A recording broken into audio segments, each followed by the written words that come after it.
Imagine waking up to news that your flight booked months ago is abruptly canceled, not just delayed, but completely gone because the airline itself has ceased all operations. That's precisely the situation thousands of travelers found themselves in on Wednesday, June 11th, 2025, as a regional carrier, Silver Airways, announced its permanent shutdown effective immediately, ending its services across the United States and the Caribbean. The urgent message from the airline was stark. Please do not go to the airport. This dramatic halt meant all scheduled flights were canceled, marking a definitive conclusion for the regional airline. For affected passengers, the immediate concern was their money. The company assured travelers that all purchases made with a credit card are expected to be refundable, strongly encouraging them to reach out to their card issuers for specific guidance. This guidance also extended to travel agencies for those who booked through them. However, it was revealed that tickets not purchased via credit card would still be eligible for refunds, but those passengers would be grouped with other airline creditors, potentially facing a longer wait. For travelers needing to reach their destinations swiftly, this meant likely purchasing new tickets on other airlines at higher prices. The shutdown followed a period of prolonged financial distress and operational challenges that the airline ultimately couldn't overcome. Just a few months prior, on December 30th, 2024, the airline had publicly announced its voluntary filing for Chapter 11 bankruptcy protection in a U.S. bankruptcy court in Florida. This filing was initially intended to help the company secure additional capital and undergo a financial restructuring, with the hope of stabilizing its operations and emerging from bankruptcy by the end of the first quarter of 2025. The airline had even previously stated the filing would, quote, strengthen our position as a competitive airline, ultimately benefiting you, our valued customers. Despite these restructuring efforts, including attempts to streamline operations and cut costs, the company consistently struggled to maintain financial stability. There were already clear signs of trouble much earlier in the year. Some flights were abruptly canceled as far back as early March. Passenger Tanya Hare, for instance, noted that cancellations started to become an issue over the past 6 months, and that it was kind of a red flag when she couldn't check in the day before the shutdown. These frequent cancellations were a strong signal of the airline's deepening troubles. The final decision to cease operations came after a crucial transaction failed. As part of its bankruptcy restructuring, Silver Airways entered into an agreement to sell its assets to another airline holding company. Unfortunately, this acquiring company decided to not continue Silver's flight operations in Florida, the Bahamas, and the Caribbean.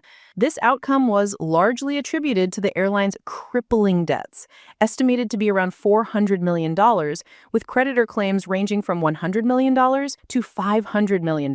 Industry analysts were not surprised by the shutdown, with one, Henry Hartfeld of Atmosphere Research Group, stating it was more a matter of when rather than if Silver would shut down. During a court hearing on Wednesday in Fort Lauderdale, it was revealed that the decision to stop flying was made around midnight, and a judge publicly criticized the airline for mismanagement and apologized to employees for the impact of the filings.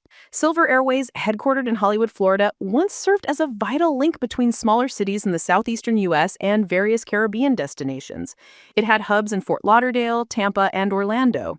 The airline offered nonstop flights from Tampa International Airport to destinations like Fort Lauderdale, Key West, and Pensacola. Flights were also offered to the Bahamas and other Caribbean locations. At its peak, Silver Airways flew approximately 52 daily flights to 16 destinations across Florida, the Bahamas, and the Caribbean, and once served as many as 28 destinations. The airline had even announced plans to expand its network in late 2024, including a new Tallahassee to Tampa route, a daily flight to Nassau, and 3 daily flights to Key West, plans that never materialized. The immediate impact was felt at airports like Tallahassee, where a scheduled 9:05 a.m. flight on June 11th was canceled, leaving passengers at the airport unaware of the shutdown. Tallahassee airport officials stated they received no prior notice of the cancellations before the public announcement on the airline's website and social media.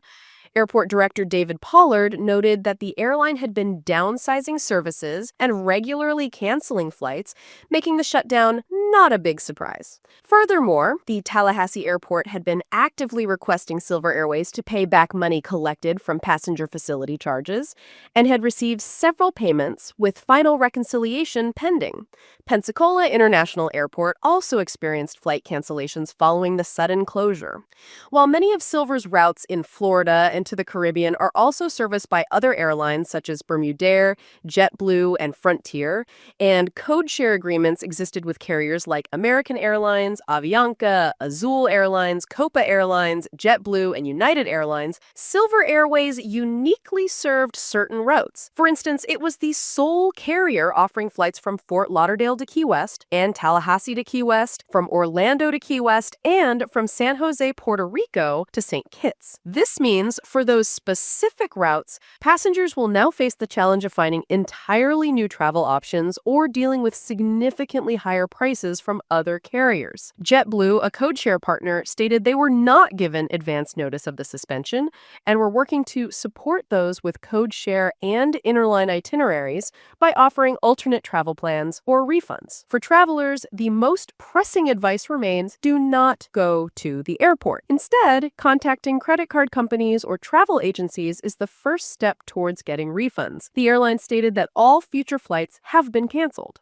Beyond the immediate travel disruptions, the shutdown has severe implications for the airline's workforce. Nearly 100 flight attendants were left unemployed overnight. The Association of Flight Attendants, CWA, the union representing these flight attendants, is actively working to ensure they receive their final paychecks and outstanding benefits, while also providing support with unemployment claims and assisting them in finding new employment opportunities with other airlines. Before the shutdown, Silver Airways' workforce had already been significantly reduced from 608 to 348 pilots, flight attendants, and ground workers, and an email from the CEO confirmed that most of these remaining jobs would now be eliminated. Silver Airways began its operations in 2011, and for 13 years, it connected various destinations within Florida, the Bahamas, and the Caribbean. At one point, it served as many as 28 destinations.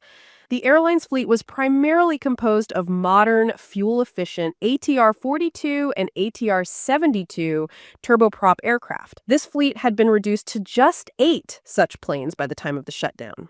An important distinction to make is that Silver Airways acquired a Puerto Rico-based carrier, Seaborne Airlines, in the summer of 2018. While Silver Airways has ceased operations, its subsidiary, Seaborne Airlines, will continue to operate in the Caribbean, providing a critical link, especially between St. Croix and St. Thomas with its seaplane operations. It is quite uncommon for airlines in the United States to completely cease operations. Often, financially struggling carriers are acquired by larger entities or absorbed into existing airline structures. However, in Silver Airways' case, the planned sale of assets to another holding company during its bankruptcy proceedings did not result in the continuation of its flight services. Small regional airlines operating for larger carriers went out of business during the COVID pandemic, and another small carrier, Tailwind, shut down in 2024, but Silver's complete cessation of its network is a more significant event. This situation means that while the immediate impact might be localized to its specific route network, the frustration for those with canceled flights is very real.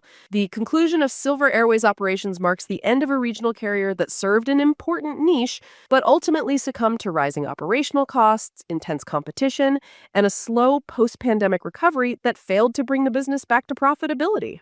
Thank you for watching. We hope this explanation helps you understand the situation surrounding Silver Airways shutdown. Stay safe, and we'll see you next time.